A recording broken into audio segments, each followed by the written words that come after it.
Hoy les presentamos El campesino Marey, un cuento de Fyodor Dostoyevsky.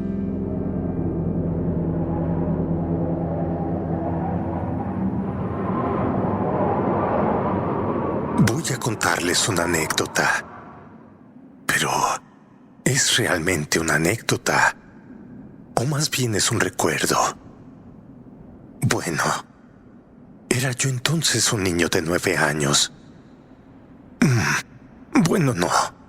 Quiero mejor comenzar por la época en que yo era un joven de 20 años.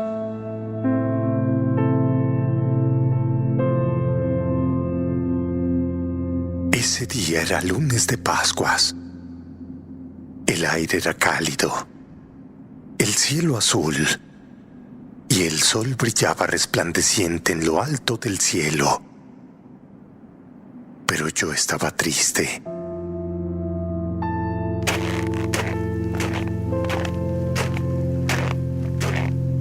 Rondaba en torno a los cuarteles de una casa de fuerza y contaba las estacas de la sólida empalizada que rodeaba la prisión.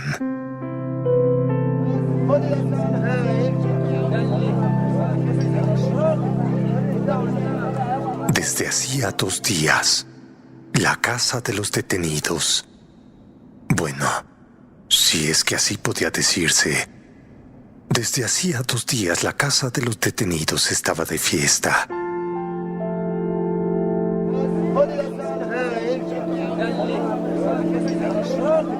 A los presidiarios no se les llevaba al trabajo.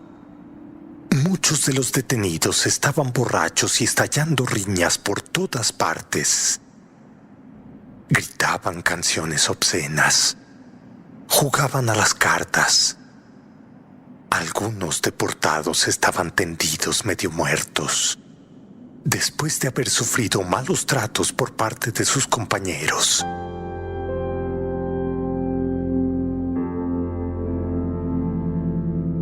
Los que habían recibido golpes demasiado graves se los ocultaban bajo pellizas de piel de cordero y se les dejaba que se reanimasen como pudieran. Y más de una vez se habían desenvainado los cuchillos. Todo aquello me había hundido en una especie enfermiza de desolación. Siempre había sentido horror al libertinaje y a todas las agitaciones populares, y sufría más allí con todas esas cosas que en cualquier otro lugar.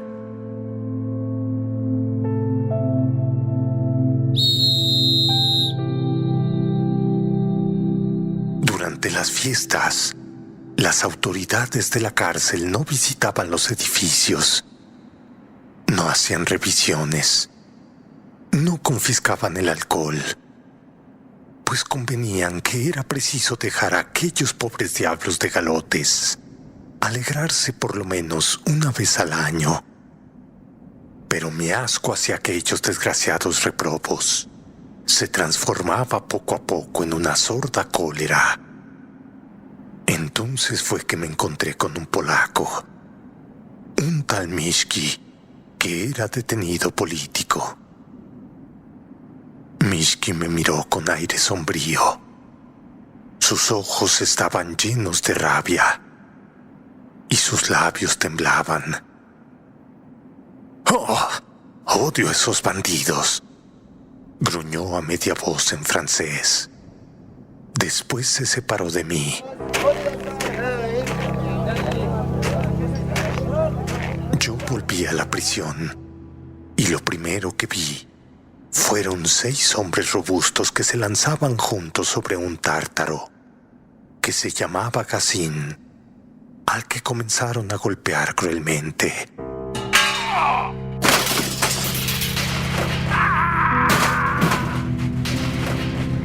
Este hombre estaba borracho y le golpeaban como si fuese de yeso. Un buey o un camello hubieran hallado la muerte bajo semejantes golpes, pero sabían que aquel Hércules no era fácil de matar. Entonces lo golpeaban llenos de gozo.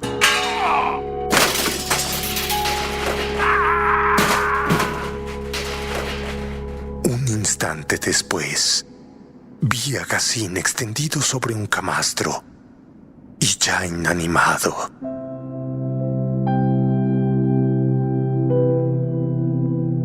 Yacía cubierto con una piel de cordero y todo el mundo pasaba en silencio tan lejos como podía de su cama. Todos esperaban que volviera en sí hasta la mañana, pero como algunos decían, «Oh, maldición, después de los golpes que ha recibido, bien podría morir después de tal paliza».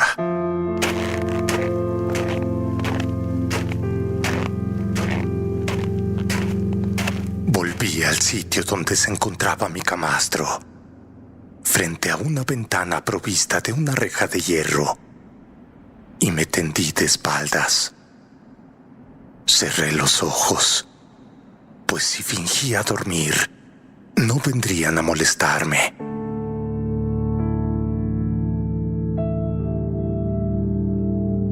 Quería olvidar, pero no podía dormirme. Mi corazón latía terriblemente y las palabras de Mishki sonaban en mis oídos. ¡Ah! ¡Odio a esos bandidos!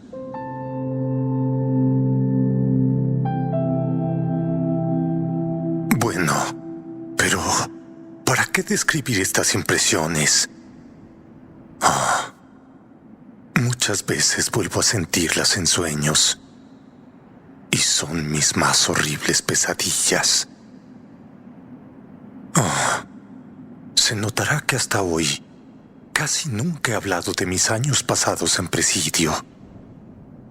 Los recuerdos de la Casa de los Muertos que publiqué hace 15 años parecen la obra de un personaje fantástico. Los daba redactados por un noble ruso, que por cierto era asesino de su mujer. Sobre esto añadiré que todavía son hoy muchas las gentes honradas que creen que se me envió a Siberia por el asesinato de mi mujer. Mas he aquí que me extravío, como me extraviaba entonces en mis ideas.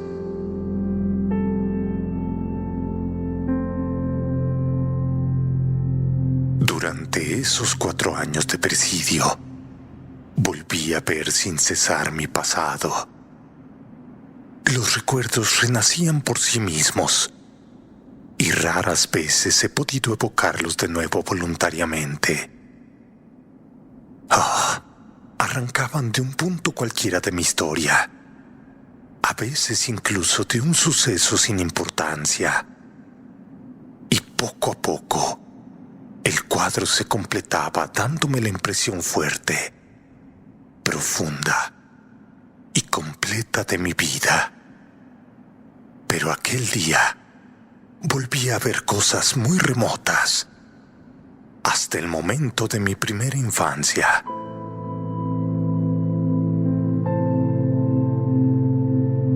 Sí, me volví a ver de 9 años, en medio de escenas que ya tenía por completo olvidadas. Me volví a encontrar en un pueblo donde pasé el mes de agosto. La atmósfera estaba clara y seca, pero la temperatura era fresca. Soplaba el viento.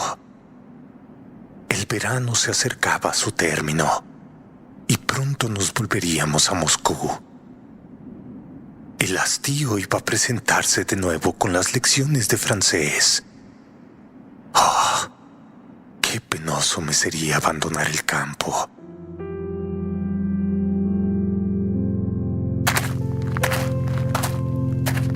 Me fui detrás de la cerca, donde se alzaban los montones de trigo. Luego, después de haber ido hasta el barranco, subí hasta una especie de espesura de arbustos que crecían entre el barranco y un bosquecillo. Me hundí en la espesura cuando oí, no lejos de mí, a una treintena de pasos hacia el claro del bosque, la voz de un campesino que trabajaba en el campo. Adiviné fácilmente que su trabajo era pesado y que labraba un campo colocado en pendiente y que su caballo avanzaba penosamente.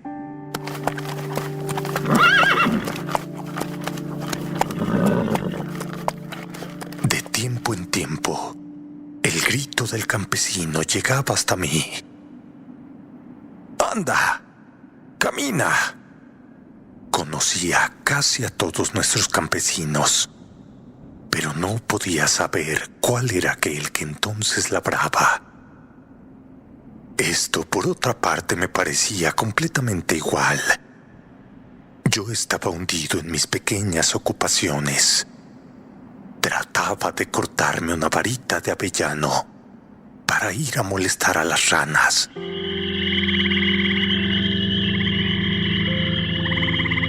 Y las ramas de avellano eran tan lindas, pero tan poco sólidas, pues no eran como las del álamo.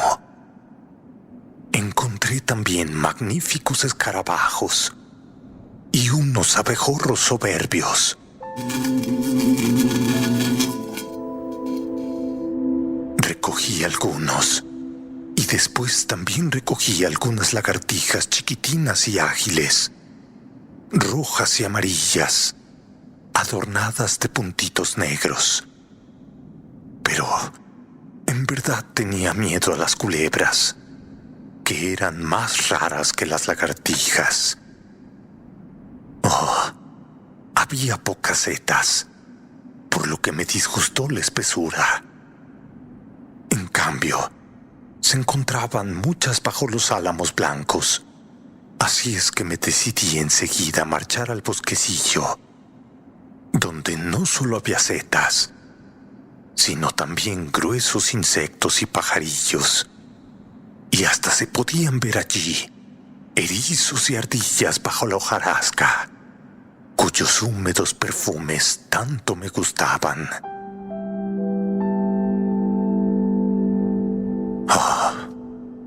Todavía me parece sentir el fresco olor de nuestro agreste bosque de álamos. Estas impresiones se conservan por toda la vida.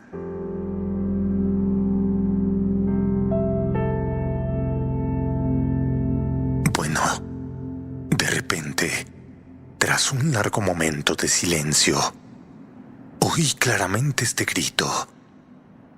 ¡Un lobo! ¡Un lobo! Me sentí presa de terror. Lancé yo mismo un grito y corrí hacia el claro para refugiarme cerca del campesino que labraba. Era nuestro campesino Marey. Oh, por cierto, yo no sé si el calendario contiene tal nombre, pero todo el mundo llamaba a aquel campesino Marey. Era un hombre de unos 50 años, alto, robusto, llevaba toda su barba rubia y muy canosa. Yo le conocía, pero nunca le había hablado.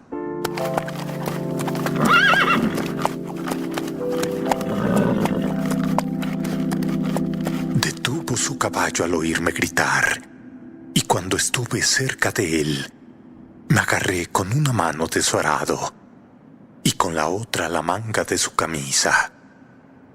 Vi que Marey estaba asustado. ¡Oh, el lobo! ¡Viene el lobo! Grité casi sin aliento. Marey alzó la cabeza y miró por todas partes. Pero, ¿de dónde diablos ves al lobo? ¡Oh! Es que alguien gritó: ¡ahí viene el lobo! Eso fue hace un instante. Balbuceé. No hay lobo. Tú has perdido la cabeza. Mira, nunca se han visto lobos por aquí, dijo para animarme. Pero Todo mi cuerpo temblaba y me colgué más pesadamente de su manga. Yo debía estar muy pálido, pues me miró como si se asustase por mí. Pero mira nada más. ¿Cuánto miedo tienes, muchacho? Movió la cabeza. Anda pues, pequeño. Ya puedes irte. Aquí no hay ningún peligro. Y me acarició la mejilla. Vamos, tranquilízate. Mira, haz la señal de la cruz. Pero yo no podía conseguirlo. No podía hacer la señal de la cruz. Y parece ser que las comisuras de mis labios temblaban convulsivamente.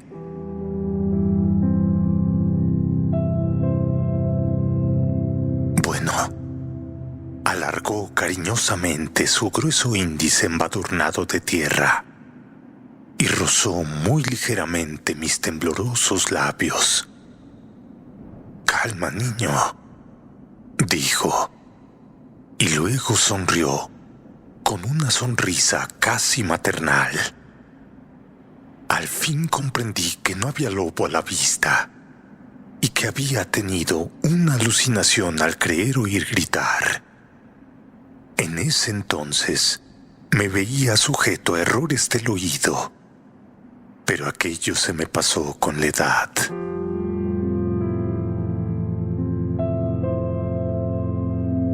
Bueno, entonces puedo irme de aquí, le dije mirándolo interrogativamente con los ojos todavía húmedos. Oh, sí, vete. Yo cuidaré de ti mientras vaya andando. Ah, no te entregaré al lobo, añadió. Entonces, por primera vez, experimenté la impresión de que su sonrisa era una verdadera sonrisa de madre.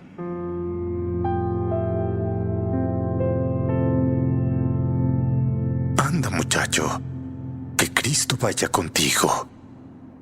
Hizo sobre mí la señal de la cruz, y él también se persignó. Partí, volviéndome cada 10 pasos. Veía siempre a Marey que me seguía con la mirada, y cada vez me hacía un movimiento de cabeza amistoso. Oh, declaro que ya entonces estaba un poco avergonzado de mi miedo.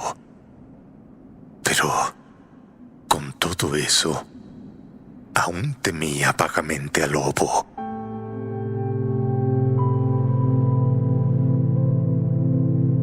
Cuando hube cruzado el barranco, el miedo desapareció bruscamente. Mi perro Bolchok saltó hacia mí, viniendo de no sé dónde, y con mi perro me sentí tan lleno de ánimo. Pero, de todos modos, aún volví la cabeza hacia Marey. Pero desde tan lejos, ya no podía distinguir los rasgos de su rostro. Y sin embargo, adiviné que me seguía sonriendo. Le vi mover la cabeza. Le hice una seña de adiós con la mano, a la cual respondió. Y hasta entonces, no volvió a ponerse en movimiento con su viejo caballo. Oí desde lejos su grito. «¡Anda! ¡Camina!» Y el caballo volvió a tirar del arado.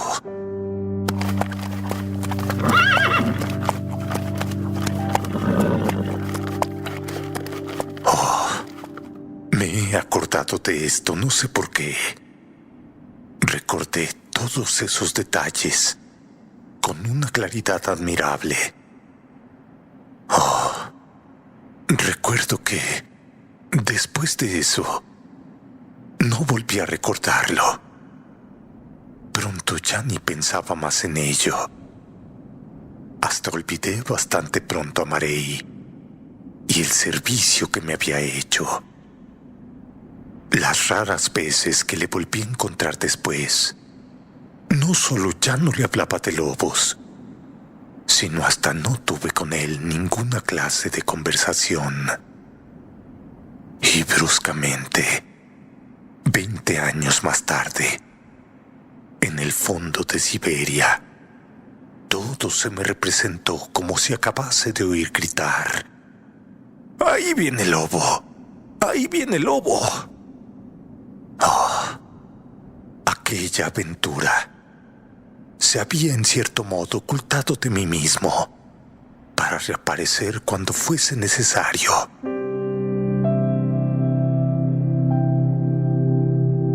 Me acordé de todo, de la sonrisa tierna y como maternal del pobre campesino siervo, de sus signos de la cruz, de sus movimientos de cabeza amistosos, que parecía que me protegían desde lejos. Volvió a sonar en mis oídos aquella frase: «Oh, tranquilo, niño, no hay ningún lobo». Y lo que mejor volví a ver fue aquel grueso índice embadurnado de tierra, con el que tocó de una manera tan acariciadora mis labios que temblaban. Ciertamente, no importa que hubiese tratado de tranquilizar al niño amedrentado, pero allí había otra cosa. Hubiera sido su propio hijo, y no me hubiera mirado con un amor más profundo y más piadoso. Entonces, ¿qué le obligaba a amarme? Era nuestro siervo. Yo no podía ser para él más que un amo joven. Nadie veía su buena acción y estaba seguro de no ser recompensado por ella. Oh, ¿acaso Marey amaba tan tiernamente a los niños? Qué dulce bondad casi femenina puede ocultarse en el corazón de un rudo, de un bruto campesino ruso.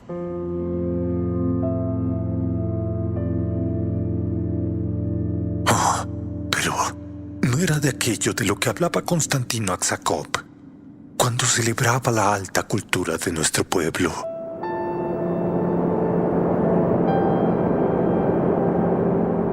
Y cuando me levanté de mi camastro, cuando miré en torno mío en aquel presidio, sentí que podía mirar a sus pobres moradores de una forma muy distinta que antes. Todo el odio y toda la cólera salieron de mi corazón. Observé con simpatía a todos los rostros que me encontraba. Este campesino degradado, al que la navaja del presidio había dejado sin pelo, o este otro campesino, cuyo rostro llevaba los estigmas del vicio, a este borracho que bosteza su canción de borracho obsceno. Tal vez todos sean un Marey, pero ¿puedo penetrar hasta su corazón? No, seguramente no. Y si no puedo hacerlo, entonces ¿por qué habría de juzgarlo?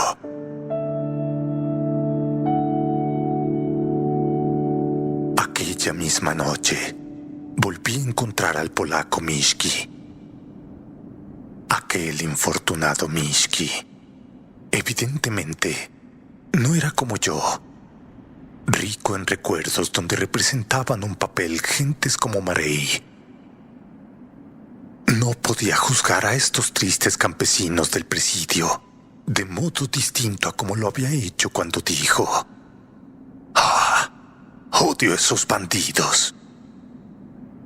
Oh, indudablemente, estos pobres polacos han sufrido más que nosotros.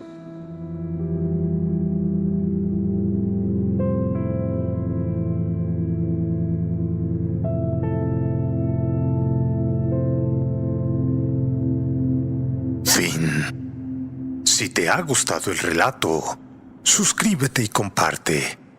No olvides dejar tu like y tus comentarios. Gracias.